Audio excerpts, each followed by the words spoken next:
অনেকে যারা ইমো চালায় তাদের অনেক সময় অনেক সমস্যা দেখা দেয়, ফোনের সমস্যা। যেমন অনেকে হঠাৎ করে পারমিশন ছাড়াই ফোন দিয়ে ফেলে।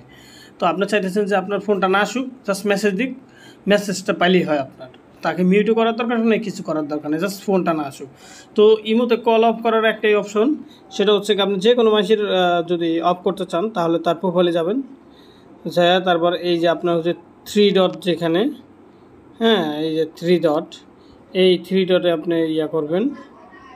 তারপর হচ্ছে 3 ডট আপনি গেলেন, হ্যাঁ, যার পর এই যে হচ্ছে দেখেন এখানে প্রাইভেসি সরি, তা আপনি হলো আইডিতে ঢুকলেন, নামে ঢুকবেন, হ্যাঁ, নামে ঢোকার পরে এইখানে 3 ডট, এই 3 ডটে গেলে আপনার কী হবে, এই যে একটা পারমিশন লেখা অপশন দেখেন, এই যে, ঠিক আছে, এই পারমিশন লেখা যে অপশন, এখানে গেলেই আপনার কল কে দিতে পারবো না দিতে পারবো, ওটা পারমিশন আপনি পার্সন ভেরি আপনি করতে পারেন, পার্সন মানে প্রত্যেকটা মানুষ যারা যেভাবে আপনি রাখতে চান ওইভাবে করতে পারবেন।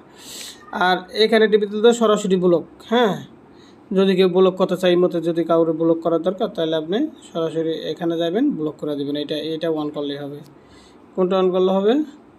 এই যে আপনি এটা অন করলেই হবে।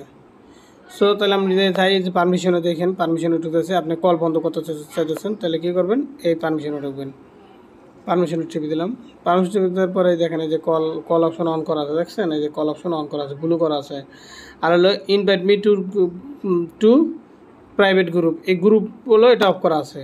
তো আর এখন আপনি চাইতেছেন কলটা যাতে না আসে, কেউ যদি কল মানে যে লোক চাইতেছেন যে সে যেন কল না দিতে পারে, শুধু মেসেজ দিতে তারে, আপনি এই অপশনটা শুধু অফ করে দেবেন, তাইলে হবে। কি করবেন, এই অপশনটা সবুজ থেকে সাদা করে দেবেন। ওকে ফাইন, দেখেন আপনার অপশন ক্লিয়ার। এখন আর চাইলে কেউ আপনার ফোন দিতে পারবে না। এভাবে করে ঠিক করে নিন।